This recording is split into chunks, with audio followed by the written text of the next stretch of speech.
Hi everyone, कैसे हो आप सब? I hope you are doing well. So in today's video we are going to talk about some hair care tips which you must know. और ये tips बहुत basic हैं पर बहुत essential हैं for your hair care routine. And most of your hair problem will be solved if you follow them. So let's talk about it. तो number 1 पे है diet which is very basic but very ignorant. तो अपनी diet को improve करो और कुछ important nutrients अपनी डाइट में इंक्लूड करो, जैसे कि iron, protein, omega 3, vitamin C and biotin.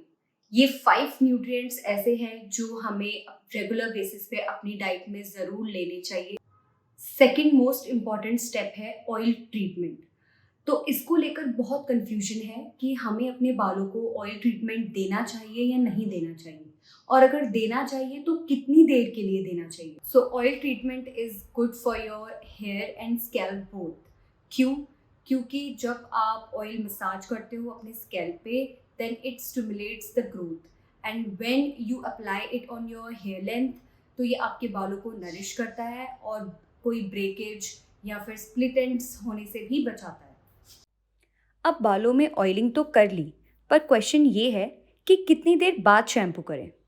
तो ऑयल को ओवरनाइट बालों में रखने का तो कोई बेनिफिट नहीं है, क्योंकि जो बेनिफिट्स ऑयल ओवरनाइट में देगा वही बेनिफिट्स आपको 1 आवर में ही मिल जाते हैं.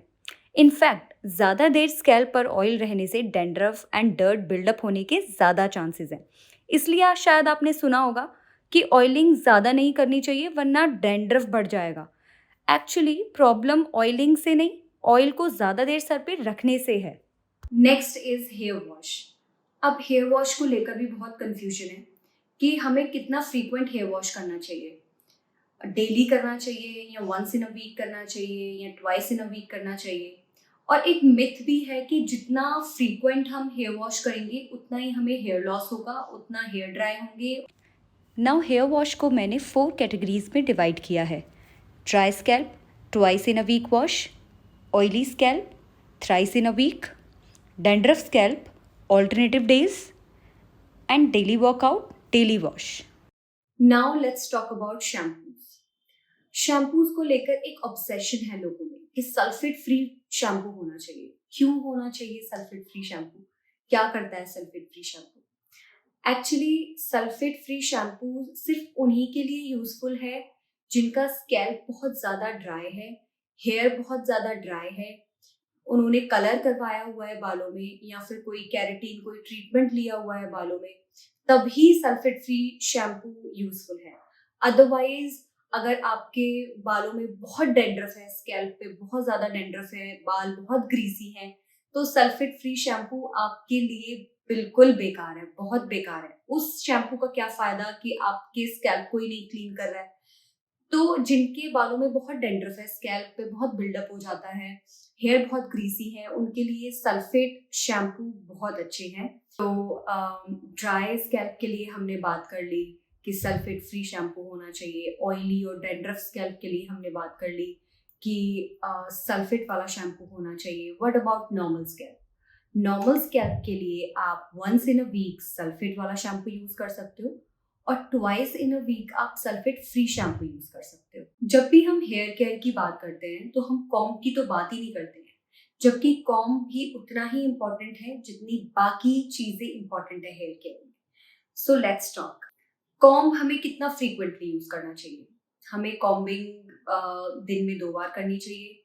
जेंटल मूवमेंट्स के साथ करना चाहिए. डाउनवर्ड्स मूवमेंट होने चाहिए, अपवर्ड नहीं होना चाहिए.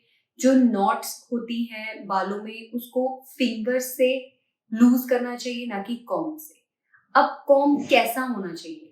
आई थिंक कॉम्ब सिंपली ऐसा होना चाहिए जो आपके स्कैल्प पे और बालों पे हार्श ना हो. Recently, I switched to wooden comb, and trust me, wooden combs are better than plastic combs. Why? Because it's not harsh on the scalp, it prevents static damage, and it triggers acupuncture points, thereby increasing blood circulation and bringing the flow of oxygen to the scalp area. So, promote hair growth. Next is mask. Here I'm using Net Habit Fresh Hair Nutri Mask. Okay, so I'm gonna review this mask in my next video. For now, why mask is important? Simple. It gives nourishment to your hair length, protects from environmental damage, it gives life to your hair. कितना frequent हमें use करना है? Once in a week if you have dry or frizzy hair, and once in 10 or 12 days अगर आपके बाल normal हैं तो.